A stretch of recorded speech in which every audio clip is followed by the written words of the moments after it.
What's up guys, it's Lord Both here with another video, and there was so much stuff in the entertainment world yesterday that all the news it couldn't be covered. So some stuff had to be pushed back to today. And one of those things is the news regarding the Fable series. Now I'm a massive fan of the Fable series. I played all 3 games, and there are only 3 games. The Connect game, it's like the Star Wars Christmas special. We don't speak of it, okay? It doesn't exist. But I was a fan of all 3 actual major games of the franchise. I love the RPG elements. I love the quirkiness of it. I love the fresh art style that was different from everything else. And I also thought the storytelling, sort of the loose interconnectiveness of everything was really cool, and I enjoyed it as a kid. That said, Lionhead Studios that made those games is now gone. And the guys running it, well, it doesn't feel like it's gonna be the greatest follow-up to that series. That said, here is the article from IGN. Fable delayed to 2026. Microsoft reveals brand new pre-alpha gameplay, which we will take a look at that gameplay, because I think it is very, very uninspiring. Microsoft has delayed Fable from its 2025 release window to some point in 2026, while also providing a first look at brand new gameplay. The game is in works at UK studio Playground, which is known for its much-loved Forza Horizon series of driving games. And the interesting thing about that is that they are using that engine, that racing game engine, for this game. The head of Xbox Game Studios is quoted on the Fable game as saying that is, quote, definitely worth the wait. I think the customers will definitely be the judge of that. That head of Xbox Game Studios would also go on to say, I just want to start with really excited about progress. Really excited about where Playground are. We previously announced the date for Fable as 2025. We are actually going to give Fable more time, and it's going to ship in 2026 now. While I know that's not maybe the news people want to hear, what I want to assure people of is that it's definitely worth the wait. I have unequivocal confidence in the Playground team. If you think about their history and their legacy for Forza Horizon, the last few games, critically acclaimed, 92 Metacritic, award-winning, beautiful, play great. It was very Donald Trump-like snippet descriptors right there.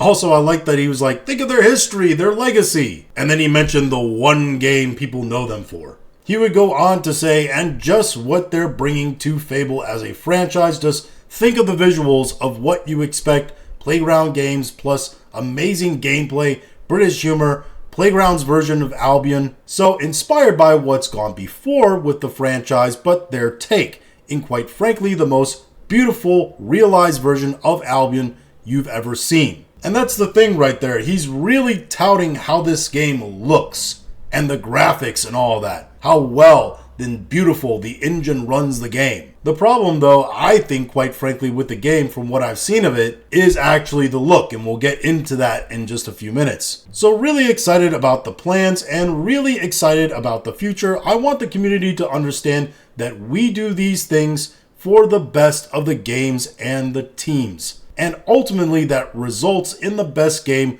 for the community. Now, before we get into the short gameplay, let's just address the elephant in the room. Maybe they did delay this game because it needs more work, more polish, all that. Personally, I don't think that matters. Personally, I think they're going to release this game, and no matter when they release it, it's going to be a broken, buggy mess. And the reason I say that is because the vast majority of games that are released today are broken, buggy messes.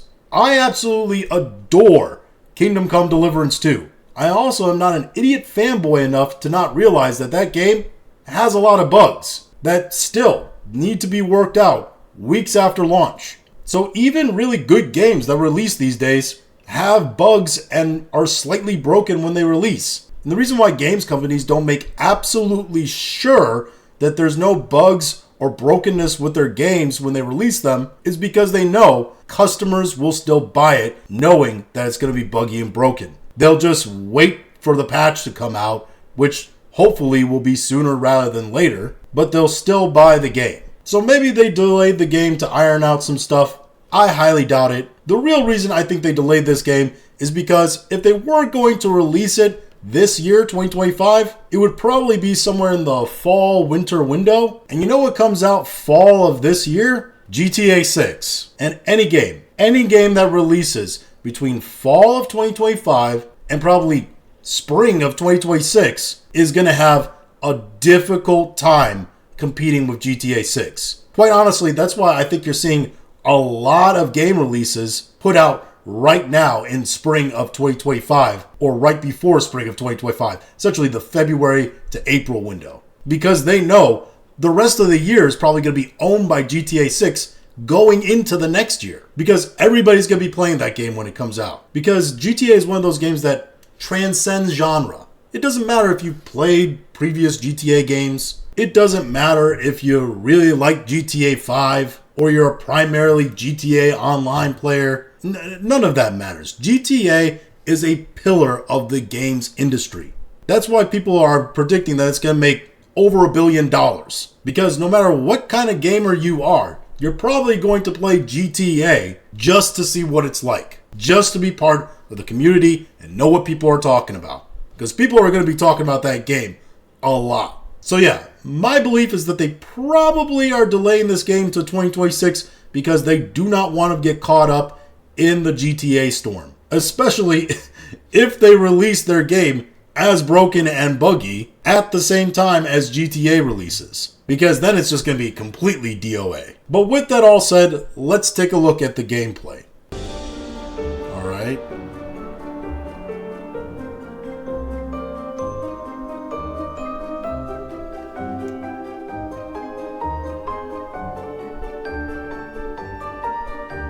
Giant chicken. It's one big cock. Belverine looks terrible.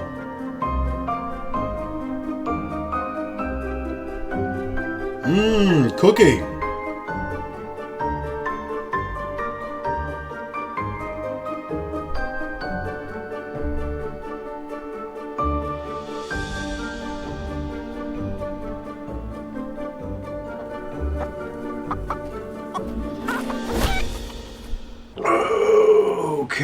Okay. Weird. Now listen, if you've never played a Fable game before, maybe you could be into this. Or if it didn't have the Fable name attached to it, I could see myself being into this. But the problem is, it does have that Fable name attached to it. And I gotta be honest, looking at this game, it doesn't look or feel like a Fable game at all. Just because you put a giant chicken and a Belverine in the game, which is what those giant werewolf looking things were, and you show kicking chickens at the end, which is a running joke throughout the games, doesn't mean that it's Fable.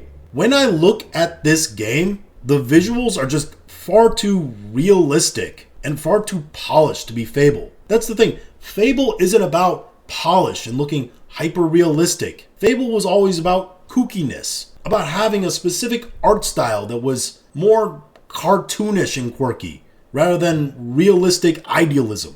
And it just really separates me from all the other entries in the series. And it just doesn't, when I look at it, it just doesn't feel like Fable.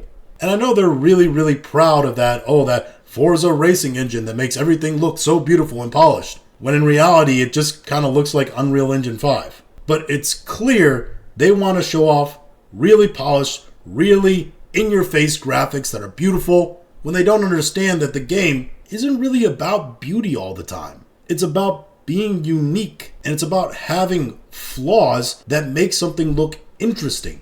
The second thing we gotta address is the ugly princess. They still focus on this ugly princess main character, which I don't know if they've addressed whether or not that is the actual main character you're going to play as, or if it's just a stand-in for whatever main character you want to be, like previous Fable games, and they're just highlighting the ugly female version because they want to do that in cinematics. It definitely seems from the gameplay having her in there that she's definitely playable, and the way that they're highlighting her so much definitely seems like this is the main character you are going to be forced to play as. And again, I said this about Ciri, I'll say this about any other female protagonist in video games in this day and age, especially highly cinematic video games. I think the vast majority of gamers, they're tired of it. They don't want to do it. They don't want prominent female protagonists in video games right now, because prominent male protagonists in video games